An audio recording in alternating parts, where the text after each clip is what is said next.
And it's just going right down to the ground? There is no foundation. It's a small foundation in the front where the kitchen was. Other than that, it's just on blocks, so should go fairly easy.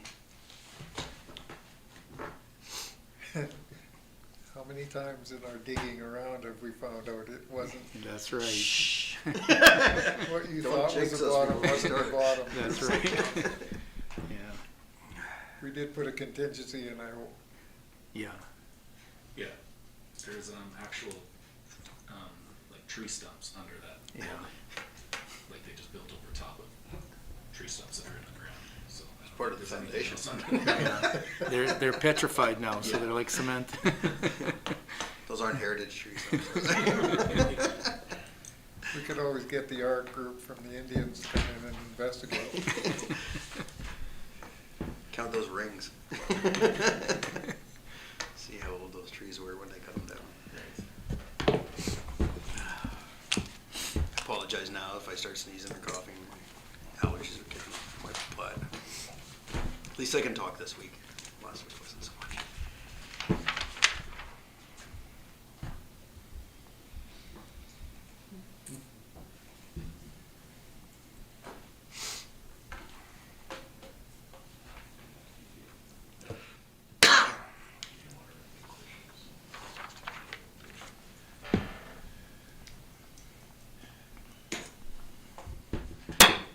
Call the meeting to order. I want to acknowledge that the Smokemean Valley, in which we learn, work, and organize, is the ancestral, traditional, and unceded territory of the Smokemean people and home of the Upper Smokemean Indian Band.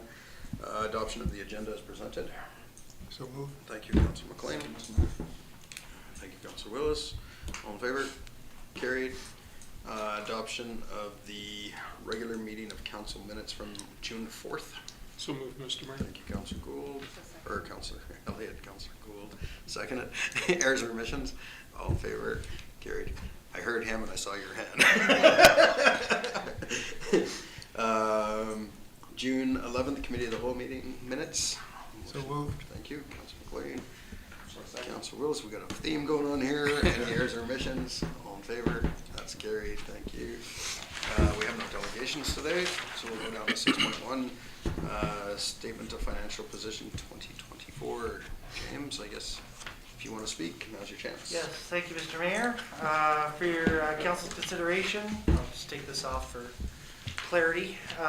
For council's consideration, a statement of financial information that's required by the Financial Information Act to be filed every year by June 30th. The statements include a statement of debts, which includes our long-term loan authorization for the water and sewer bylaw.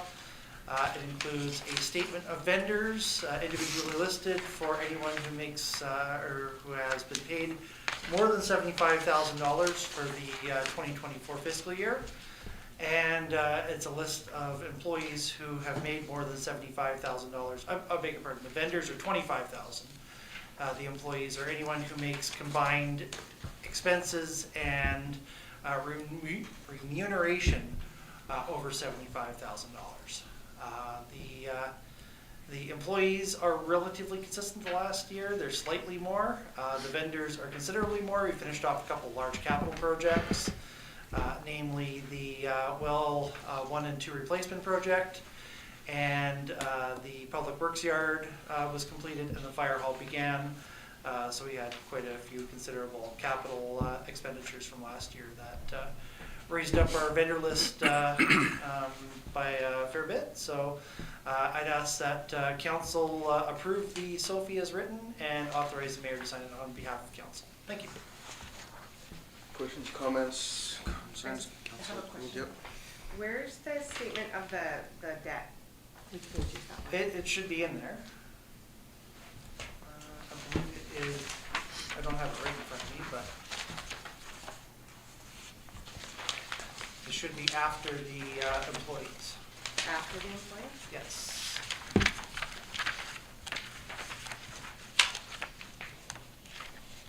Yeah, it's basically just a statement of the loans and their sources of funds. That's what's required under the. Oh, it's on the very last page. Yeah. I see it there. It just, there's no dollar figure on there. There's not supposed to be. Okay. It's just a list of the loans that were taken out and their sources of funds. Okay, thank you for that clarification. Anything else? Moved by Counselor So second. Counselor Elliott. Any last comments? All in favor? That's carried. Thank you. Next one is 6.2, RDOS Memorandum of Understanding for Emergency Services, CAO. Yes, this is to introduce council to a memorandum of understanding for emergency services. The purpose is to enter into a partnership with the regional district. The town has historically always supported the RDOS during emergency situations.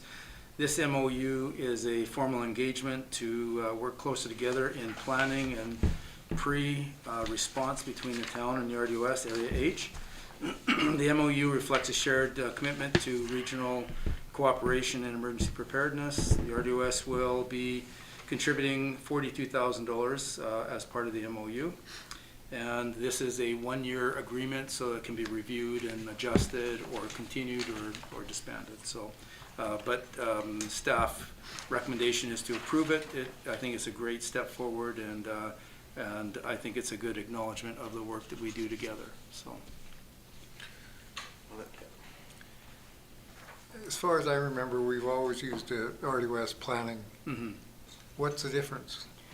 This is specifically to recognize our work together in emergency preparedness. So Ed will be involved in this, Okay. his department, and yeah. So I didn't see, no, Yeah. okay. yeah, we still use the planning department with the RDOS to do our GIS and mapping and everything like that, which is part of emergency services as well. But this is specifically in emergency service preparedness. I didn't see that mentioned, and Okay. it comes from our meeting that we had the other day in Yeah. terms of the understanding of working together. Yeah, Yeah. exactly. Yeah.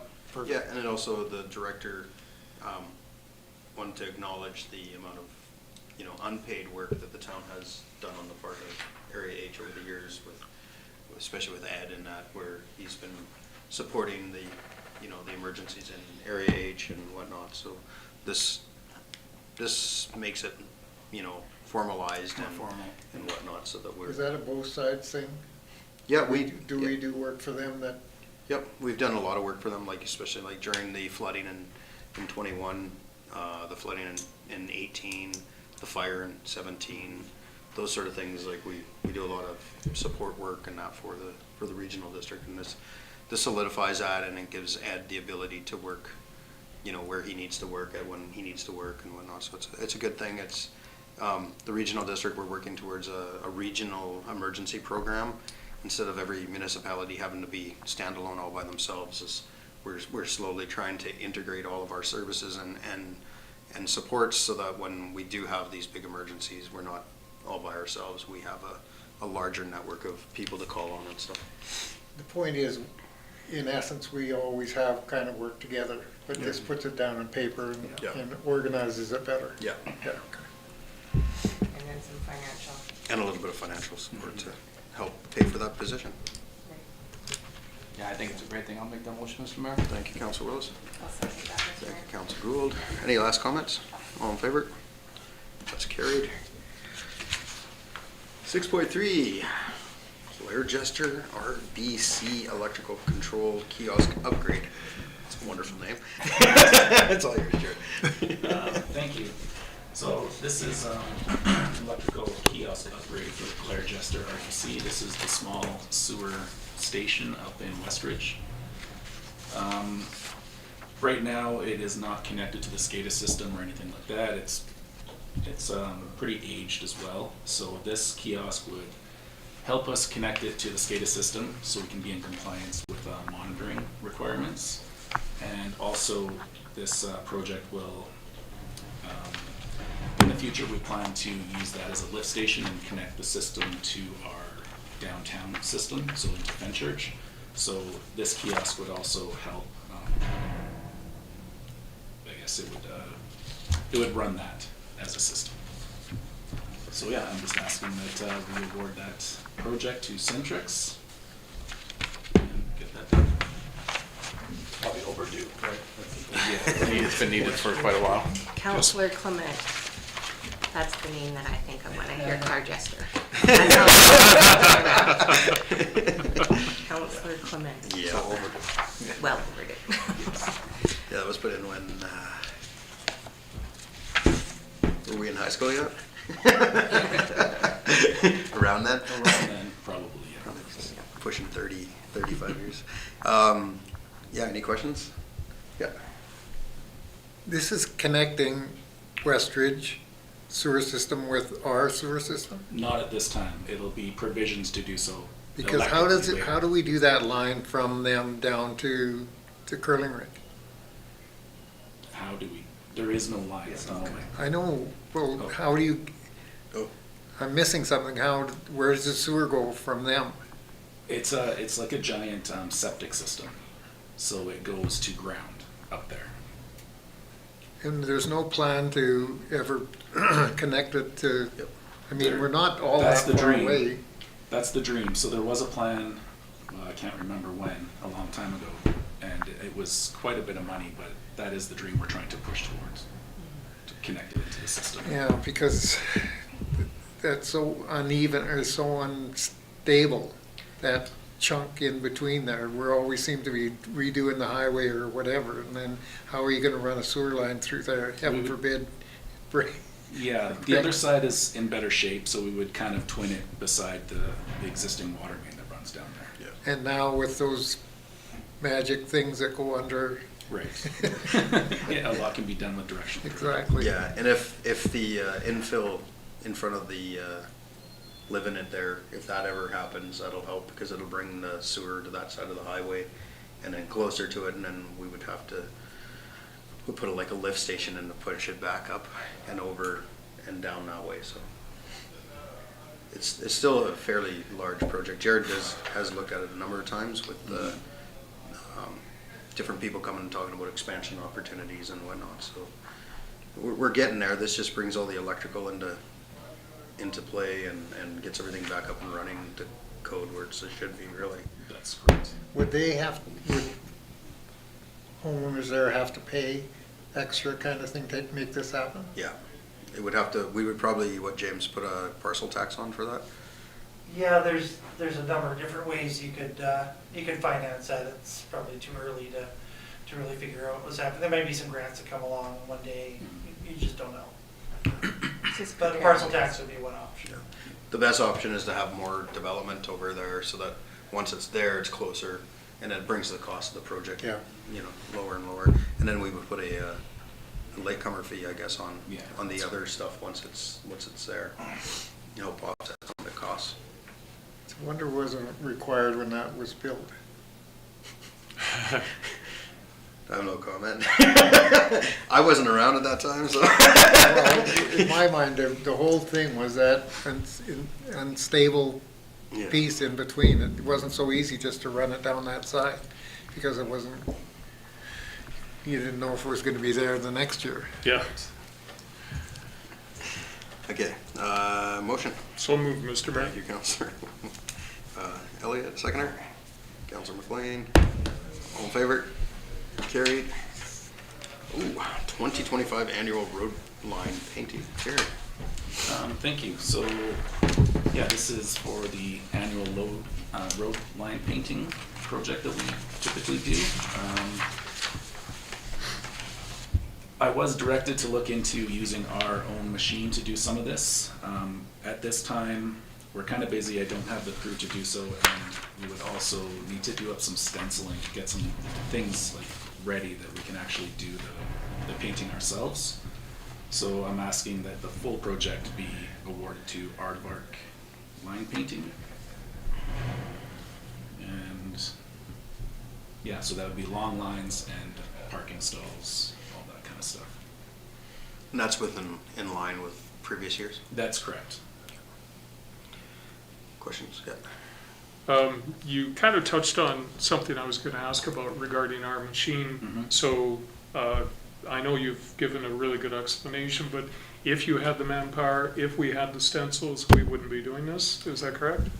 The long lines we would have to get done, but we could handle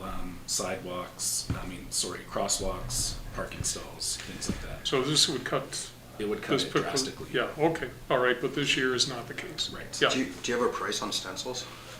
Not at this time, no. But we mean we can make up our own, Oh, okay. yeah. It's part of the problem with hiring someone to be able to handle this at our busy time of year that it is, and paying them all the rest of the year in order that we can have them to be able to do it ourselves. Kind of doesn't make a lot of sense. You have to weigh that out, because these guys, it's like painting the arena, or the ice surface.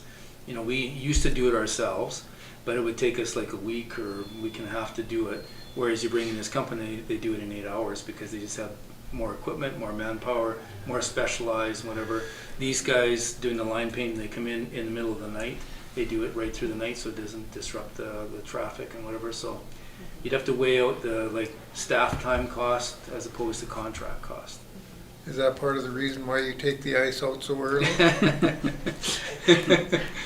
The only I other, told you, we can talk about that again. Yeah, go ahead. the only other thing would be, like, just that I get that they're a go-to company, they've been doing it for a lot of years. It's just, would there ever be the opportunity to get earlier on their list? Yes, definitely, Okay. Thank you. That would be my request. yeah. We Not used to halfway be. through summer. I'll make the motion, Mr. Mayor. Okay.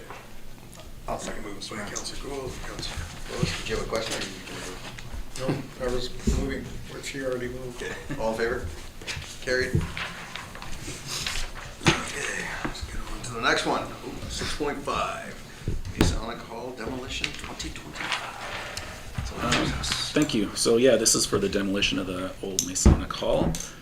We started this process, actually the previous superintendent started this process last year. The quotes came in quite high and we did not have the budget for it. This year, I spoke with the company that had the lowest bid, and this is our project, and we're looking at it that the price is a lot different now. We can take some of the material out of landfill that was previously going to be trucked out of town, so that has created this way lower of a price. So we can get it done, abatement and demolition, for $57,000. Yeah, that doesn't sound too bad. I know of little houses that were more than that, right? Yeah. Seems like, so. It's a fairly small building too, right? There's not much to it. questions? Oh, Yep. sorry. I didn't see it in the report. Is there a timeline, approximate timeline? We can get rolling right away. I just, Fortis Gas and Fortis Electricity has to disconnect their services, and then we can move forward. I meant for the actual demolition. Yes. Mr. Yeah, Mayor. as soon as that's done. No, I mean, days, weeks, it's gone.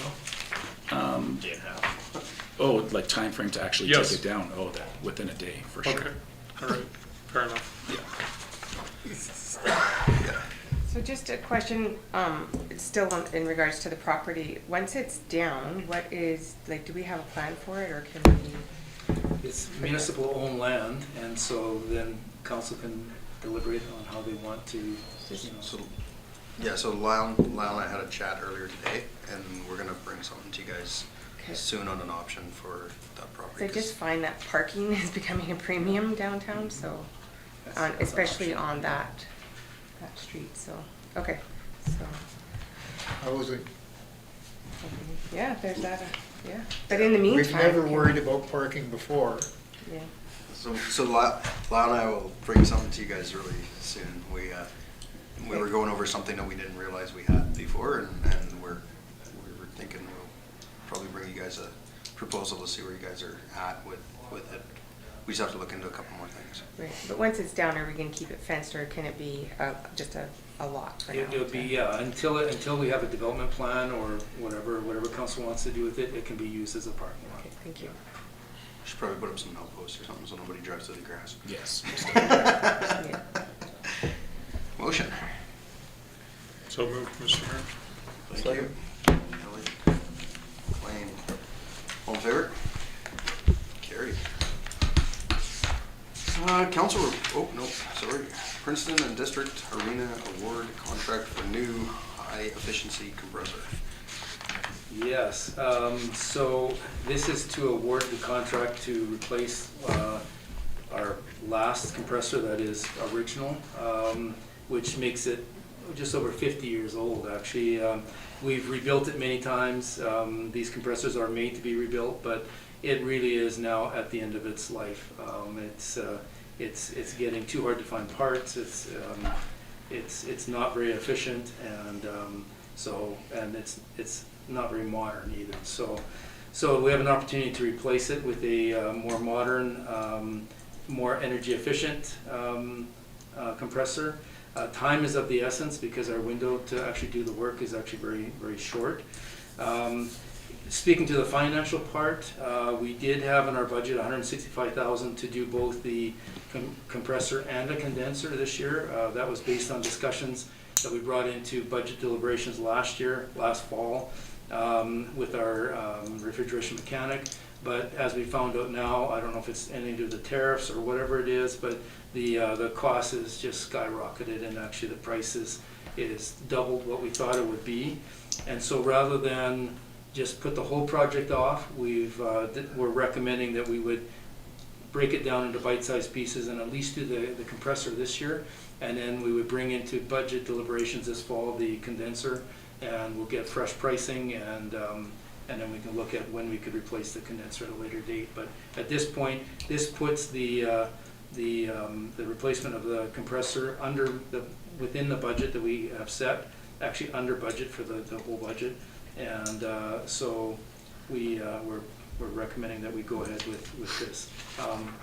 The last we checked, there was only 3 of these compressors in all of Canada, and so we would like to award this contract relatively quickly and get our name on one of those compressors. What part of the process of the arena does a compressor?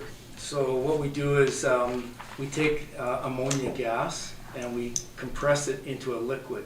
And when you do that, anytime it goes back to your old science class in high school there, once you compress a gas to a liquid, it becomes like superheated, it's really hot.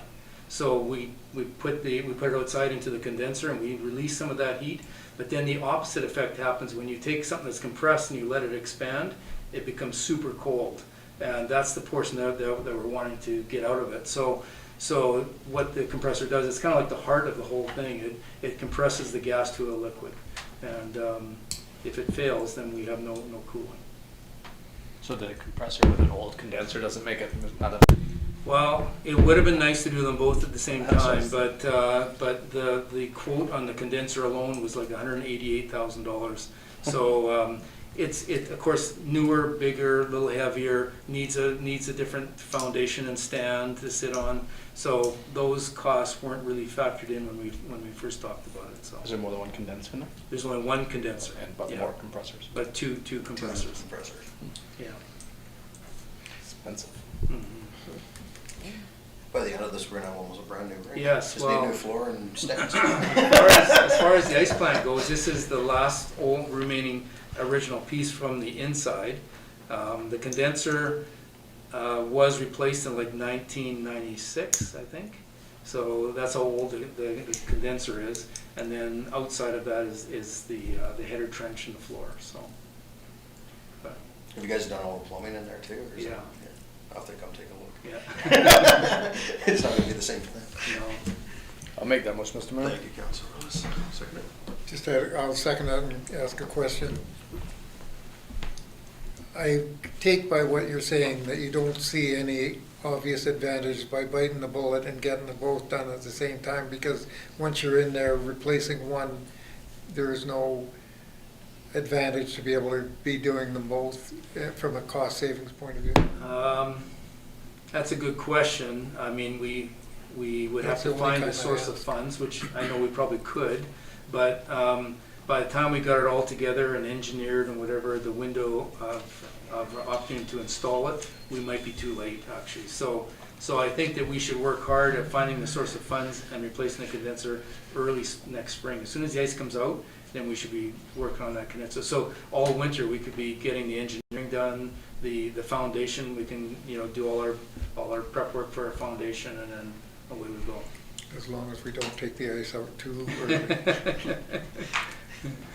Well, there's also a insulation problem to keep your ice in this late. Any last comments? All in favor? Carried. With the leftover money, Lyle, you might be able to do some of the engineering work, Yeah.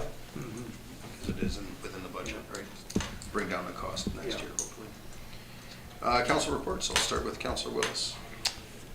Other than our regular meetings, I attended the rodeo last weekend. I don't think it fit any more people in there. I think it was really well, and it was long days. They had more entries, I think, than usual. So I think it went over really well. That's my report. Councilor Gould.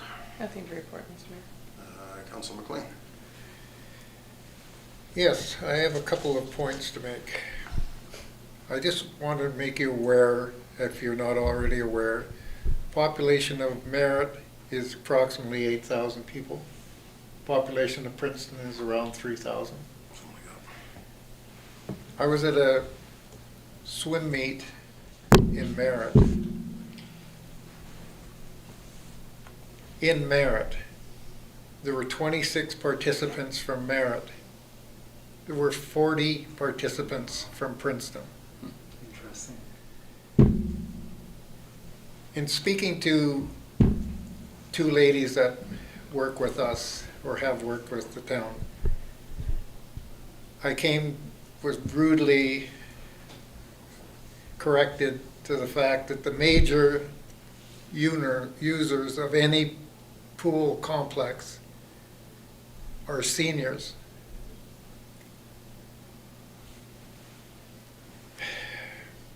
We have a mill, a mine, a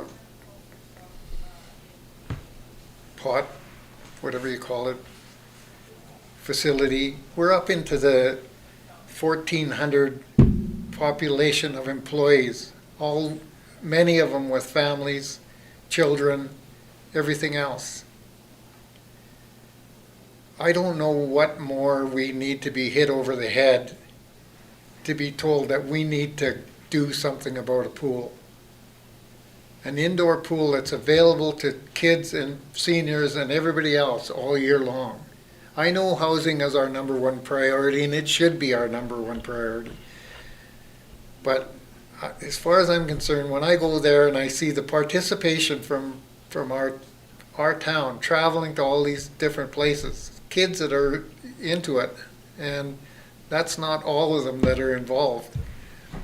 As far as I'm concerned, I come away with that, with the thought of never stopping trying to achieve at some day in our future to be able to put a pool under a cover and be laughing for the rest of our time. The only other thing I had to report was similar to Councillor Gould. Driving over the bridge was like heaven.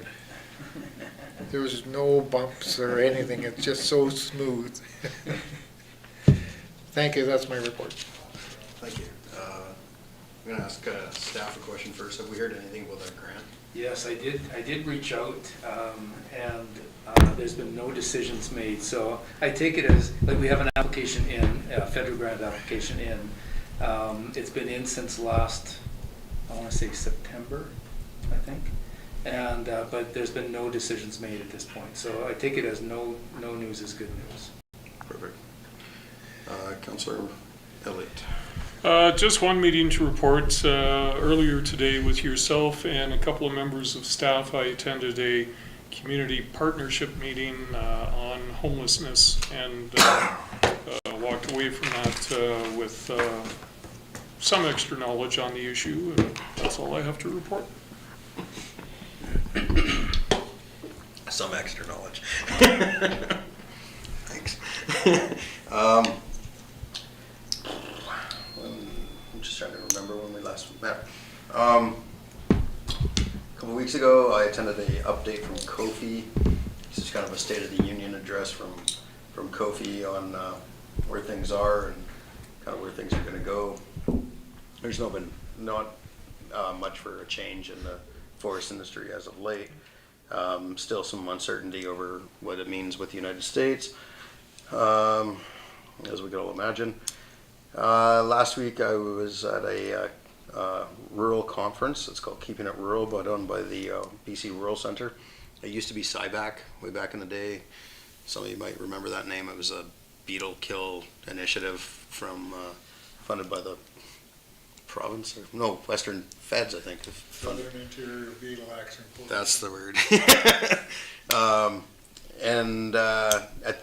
So then they had an AGM at the end of it, and I've been put on the board of directors, so pretty excited to be part of that organization.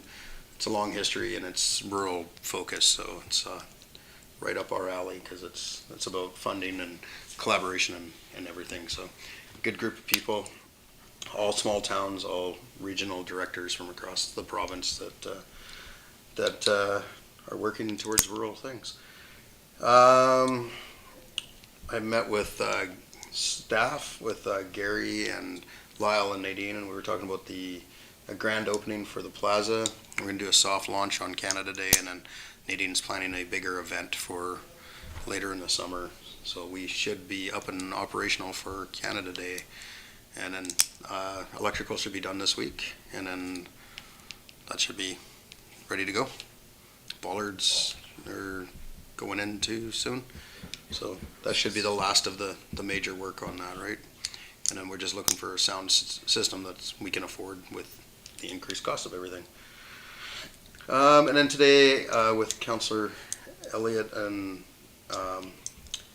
Mark and Maureen and Ed, we attended a homeless discussion with Interior Health. There were some BC ministry people there, and our community partners just discussing the homeless situation. Kind of a working group, I guess, moving forward on this, being led by Interior Health and whatnot. So just looking for solutions.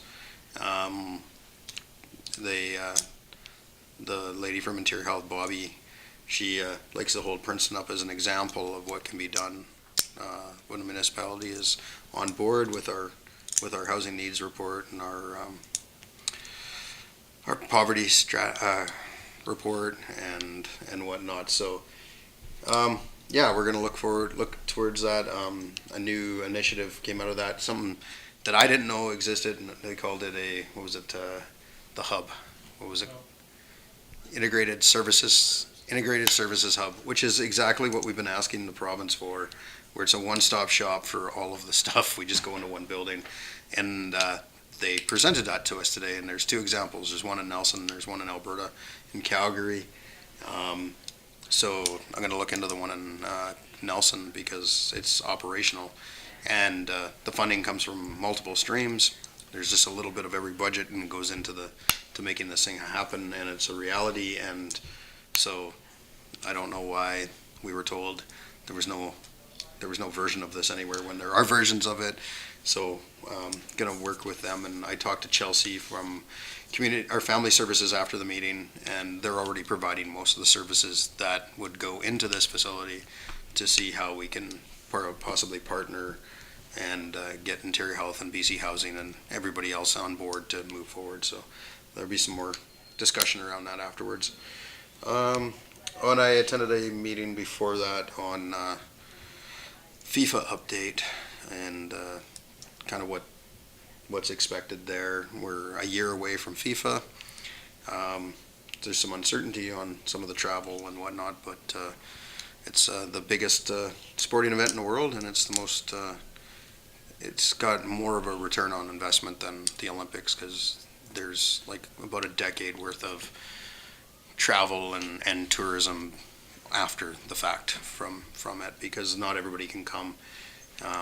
Between us and Seattle, there should be about 13, I think, events total in what they're calling Cascadia, and there's going to be cross-border travel between the two venues. So it's exciting for Canada, and it's exciting for British Columbia.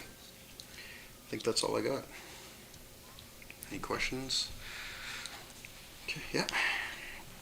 I'm interested in how council divides the line in terms of, in my mind, homelessness and that, other than housing. Housing is definitely our responsibility and everything that we need to do everything we can. Homelessness, as far as I'm concerned, is a provincial responsibility. And while I have no problem with doing whatever we can within the scope of whatever we can help with, I'm not fussy about talking about putting taxpayers' money into a responsibility that I think is a provincial. And I'm not saying that there isn't things that we can do that's not gonna cost taxpayers a lot of money and everything else, absolutely. But drawing the line between taking on getting downloaded another responsibility from the provincial government, that adds to the long list. I think I made that pretty clear to them today, that the town of Princeton is doing everything that we are responsible to do. We've done all the reports that we need to do. We're working to create housing. We've put up property in the past to try to get housing through BC Housing. It was turned down by BC Housing, the old Key West Motors lot, because they didn't seem it worthy. So,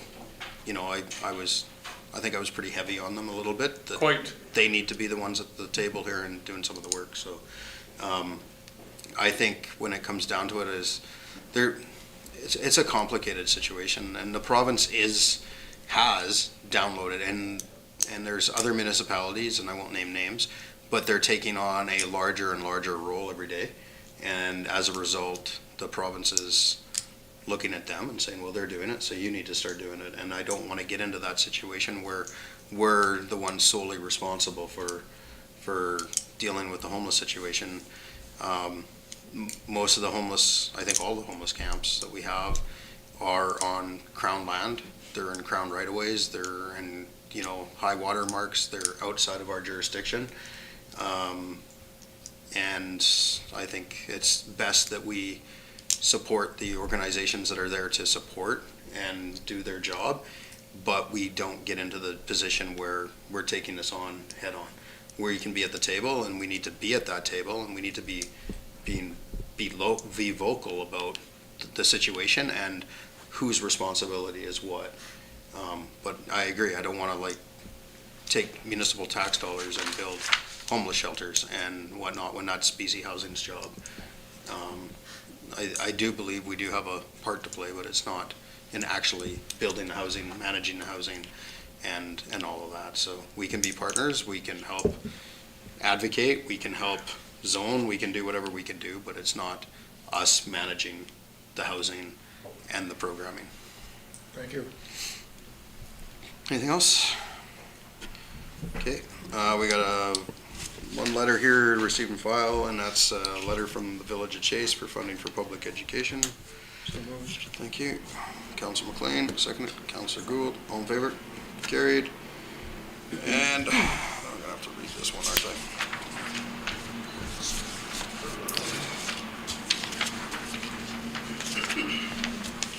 Next one is Life Saving Society BC and Yukon proclamation requests National Drowning Prevention Week.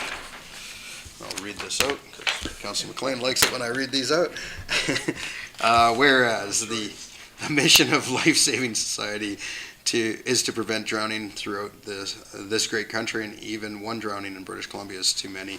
And whereas most drownings are preventable in a water-smart community, and only through water-smart education and healthy respect for the potential danger that any body of water may present, can be genuinely enjoy the beauty and recreation opportunities offered by these bodies of water. And whereas the Life Saving Society urges Canadians and residents of the town of Princeton to supervise children who are in and around the water to refrain from drinking alcoholic beverages while participating in aquatic activities, and always wear a life jacket when boating. And whereas the United Nations General Assembly passed the UN Resolution on Drowning Prevention A-75-L.76 and named July 25th of each year as World Drowning Prevention Day. And whereas Life Saving Society has declared July 20th to 26th, 2025 National Drowning Prevention Week to focus on drowning problem and hundreds of lives that could be saved. Therefore, be it resolved that I, Spencer Coyne, do hereby proclaim July 20th to 26th, 2025 as National Drowning Prevention Week in the town of Princeton, and do commend its thoughtful recognition to all citizens of our municipality. So moved, Mr. Mayor. Thank you. Second. Thank you. Comments? All in favor? Carried. And so, new business, fire department response cost recovery. Is that on here? Yep. Okay, so, this is for discussion. I want to pass this, I want council to ask staff to bring this back as a something that we can work with. So a couple of years ago, when I was at FCM in Toronto, I met this organization, Marquee, what are they called? Marquee something or other. Or, yeah, they, what they do is they found a way to bill insurance companies for when a house fire happens and get the cost of the fire call recovered through their insurance.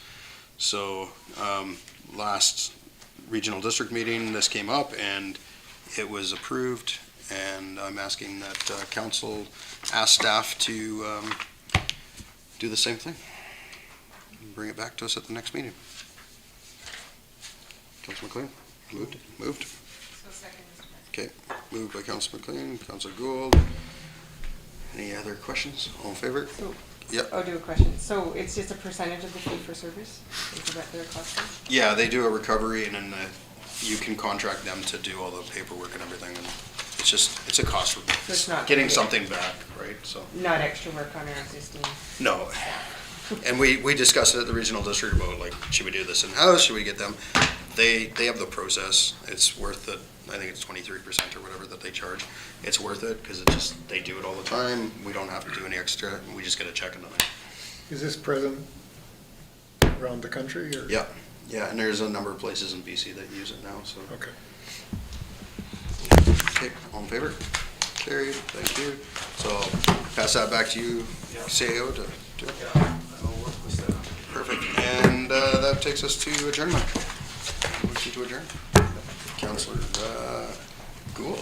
I couldn't tell, you guys were like almost seconder. Councilor Willis, all in favor? Carried, thank you, and with that, good night, everybody.